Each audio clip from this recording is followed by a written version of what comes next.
Hello students. तो आज जो हम लोग टॉपिक डिस्कस कर रहे हैं वो है कंपैरेटिव कॉस्ट एडवांटेज थ्योरी। तो इंटरनेशनल ट्रेड की हम दो थ्योरीज डिस्कस कर रहे हैं। एक तो एब्सोल्यूट एडवांटेज, उसकी वीडियो मैंने अपलोड कर दिया, और सेकंड है जो वो हमारे पास कंपैरेटिव एडवांटेज की। इसका जो रीजन था वो ये था, इसको डेविड रिकार्डो ने दिया था अपनी book principle of political economy and taxation में, ठीक है, जो कि कंपैरेटिव एडवांटेज थ्योरी को उसने रिप्रेजेंट किया था। अब ये इसकी डेफिनेशन क्या है, ये हम बेसिकली इस थ्योरी में डिस्कस क्या करने वाले हैं। Each country exports or specialize the commodity in which it has cost advantage and import the commodity in which it has cost disadvantage। मतलब उसने डेविड रिकार्डो ने ये कहा कि हर कंट्री को वो चीज़ प्रोड्यूस करनी चाहिए जिस पे उसकी कॉस्ट मिनिमाइज़ हो रही हो। जो एब्सोल्यूट, अगर हम इसको एब्सोल्यूट एडवांटेज थ्योरी से कंपेयर करें तो उसमें यह था कि वो कंट्री जिसमें उसको वो स्पेशलाइज कर ले, जिसमें उसको ना फ़ायदा हो रहा है। तो यहाँ पर वो ये कह रहा है कि हर कंट्री को, जो भी दो कंट्री आपस में ट्रेड करना चाह रही हैं, उनको चाहिए कि वो जिसमें उनकी कॉस्ट मिनिमाइज़ हो रही है, मतलब कम पैसे लग के एक यूनिट तैयार हो रहा है, उनको चाहिए कि वो चीज़ें वो प्रोड्यूस करे, उसमें स्पेशलाइजेशन करे। तो यहाँ पे इसकी हमारे पास एजम्पशन है, there are two countries with only two commodities. यहाँ पर वो कह रहा है कि दो ही कंट्रीज़ हैं और वो दो कमोडिटी ही प्रोड्यूस कर रही हैं। नो गवर्नमेंट इंटरवेंशन, ट्रेड में गवर्नमेंट इंटरवेंशन है। लेबर जो है वो फैक्टर ऑफ प्रोडक्शन है, मतलब लेबर जो है वो कॉस्ट के इक्वल है, जितने लेबर लगवाएंगे उतनी कॉस्ट बढ़ेगी या उतनी कम होगी, ठीक है। ये आपस में उतनी कॉस्ट बढ़ेगी और उतनी कम, लेबर ही एक फैक्टर ऑफ प्रोडक्शन है। Perfect mobility of labour with in a country but know between countries. जो अपनी कंट्री में तो लेबर एक जगह से दूसरी जगह जा सकता है, लेकिन दो कंट्रीज़ में नहीं। Law of constant return to scale, law of constant return, जितना मतलब लेबर लगा रहे हैं उतनी हमें रिप्रोडक्शन हो रही है, उससे ज़्यादा कम नहीं हो रही।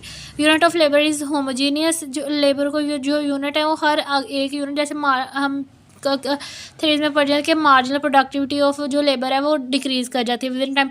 तो वो ये कह रहा है कि वो होमोजीनियस है, जितने यूनिट लेबर के लगा रहे हैं, अगर एक पहला लेबर 10 यूनिट प्रोड्यूस कर रहा है, दूसरा भी 10 ही कर रहा है, तीसरा भी 10 ही कर रहा है, चौथा भी 10 ही कर रहा है। Unit of commodity is homogeneous, commodity भी यूनिट की होमोजीनियस ही है, मतलब एक ही तरह की जो है वो चीज़ें प्रोड्यूस हो रही हैं। अब जी यहाँ पे जो डिस्कशन है वो ये होगी स्टेबल पे। तो ये हमारे पास है कंट्रीज, एक इंग्लैंड है, एक है पुर्तगाल। तो वाइन और क्लॉथ्स प्रोड्यूस कर रहे हैं, उनका एक्सचेंज रेट क्या है। इंग्लैंड जो है वो 100 यूनिट्स जो है वो वाइन के प्रोड्यूस करता है। यहाँ पे आपने ये देखना है कि कॉस्ट किसकी मिनिमाइजेशन किसकी हो रही है, और 50 यूनिट्स जो है वो क्लॉथ के, सेम ही वो लगा रहा है लेबर। अगर लेबर की हम ये कह लेंगे कि वो 8 यूनिट्स ही लगा रहा है एक लेबर के एक मॉडल को प्रोड्यूस करने के लिए, दोनों कंट्रीज़ में, ठीक है, ठीक। तो हम ये बात डिस्कस कर रहे हैं कि जो इंग्लैंड है वो वाइन के 100 यूनिट्स उसी लेबर में प्रोड्यूस करे और उसी में वो 50 क्लॉथ्स के यार्ड्स प्रोड्यूस करे। इसलिए जो पुर्तगाल है वो 40 यूनिट्स 40 दोनों के कर रहा है।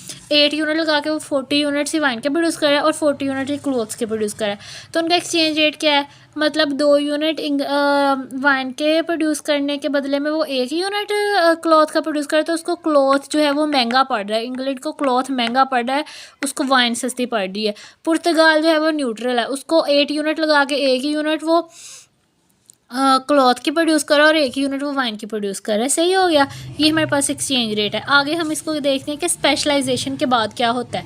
अब वो क्या कर रहे हैं, जो इंग्लैंड है ना वो वाइन में पर स्पेशलाइज कर रहा है क्योंकि उसको क्लॉथ महंगा पड़ रहा है, और जो पुर्तगाल है ना वो 8 यूनिट वो क्लॉथ्स में स्पेशलाइजेशन कर रहा है क्योंकि वो न्यूट्रल था, उसको कोई मसला नहीं था, वो एक कोई भी कमोडिटी पे वो स्विच कर सकता, तो उसने क्लॉथ पे स्विच किया। अब क्या होगा, अब उनका एक्सचेंज रेट क्या होगा, 4 यूनिट्स बदले वो 1 यूनिट, पहले 2 यूनिट वाइन के थे और 1 उनको क्लॉथ का मिल रहा था। अब उनका 4 यूनिट वाइन के होगा और 1 क्लॉथ का, अब वो महंगा ज़्यादा पड़ रहा है क्लॉथ। इसी तरह अब उनका जो पुर्तगाल है वो 1 यूनिट वाइन का प्रोड्यूस करने के बदले में 2 यूनिट जो है वो क्लॉथ के प्रोड्यूस करें। अगर हम इनको ऐसे एक्सचेंज करें, वो आपस में ट्रेड करने लग जाएं, तो क्या होगा कि पहले जो था 4 यूनिट दे के 1 यूनिट मिल रहा था उसको क्लॉथ का इंग्लैंड को, अब वो 4 यूनिट दे के 2 यूनिट हासिल कर रहा है, मतलब उसको 1 यूनिट का फ़ायदा होगा। और अगर हम वैसे भी देखें, पहले हमारे पास जो थी वो टोटल प्रोडक्शन 140 थी और 90 230 थी। अब जो हमारे पास टोटल प्रोडक्शन होगी वो 200 और 80 280 होगी, तो टोटल प्रोडक्शन भी इंक्रीज़ होगी। मतलब कि टोटल वर्ल्ड वाइड प्रोडक्शन भी इंक्रीज़ होगी उन्हीं रिसोर्सेज से। यूनिट ऑफ लेबर वो सेम ही है, वो नहीं चेंज हो रहे। उन्हीं रिसोर्सेज से प्रोडक्शन इंक्रीज़ होगी और उन्हीं रिसोर्सेज से उनके आपस का एक्सचेंज भी वो जो है वो इंक्रीमेंट हो गया। पहले जो था इंग्लैंड को 4 यूनिट दे के 1 यूनिट हासिल होना था, अब वो 4 यूनिट दे के 2 यूनिट हासिल कर रहे हैं। इसी तरह पहले जो था वो पुर्तगाल को 2 यूनिट दे के 1 यूनिट हासिल होना था, अब वो 2 यूनिट दे के 4 यूनिट हासिल कर सकता है वाइन के। मतलब वो उनका एक्सचेंज रेट भी वो है जो वो यूनिट्स में वो बढ़ जाएगा। ठीक है, ये आगे उसका ग्राफ है। ये हमारे पास है वाई कमोडिटी को रिप्रेजेंट कर रहा है बी वाला, और ये जो है क्लॉथ्स वाला वो नहीं सॉरी ए वाला जो है वो वाइन को रिप्रेजेंट कर रहा है, और जो बी वाला है वो क्लॉथ्स को रिप्रेजेंट कर रहा है। तो ये हमारे पास उसका ग्राफ आ जाता है। यहाँ पे पहले उनका यहाँ पे इक्विलिब्रियम था ट्रेड के लिए, नहीं सॉरी दोनों कंट्रीज़ का। तो यहाँ पे पहले इक्विलिब्रियम था और दूसरे का यहाँ पे था, सही। तो अब वो अगर वो स्पेशलाइजेशन करेंगे तो जो है वो पुर्तगाल है जो वो स्पेशलाइज करेगा बी में यहाँ पे, और जो इंग्लैंड है वो ए में स्पेशलाइजेशन करेगा यहाँ पे, और जो पुर्तगाल है वो बी में स्पेशलाइजेशन करेगा यहाँ पे।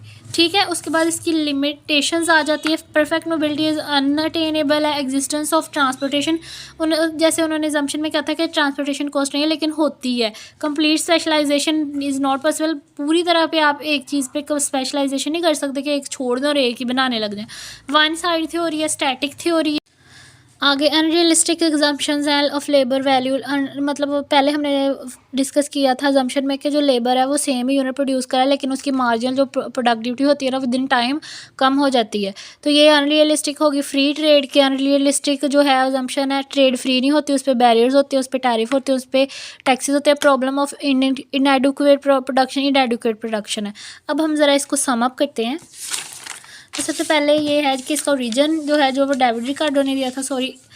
उसके बाद each country has, her country को ना उस स्पेशल कमोडिटी में स्पेशलाइज करना चाहिए जिस पे उसकी कॉस्ट मिनिमाइज़ हो रही है। ठीक है, उसके बाद इसकी अजम्पशंस हैं।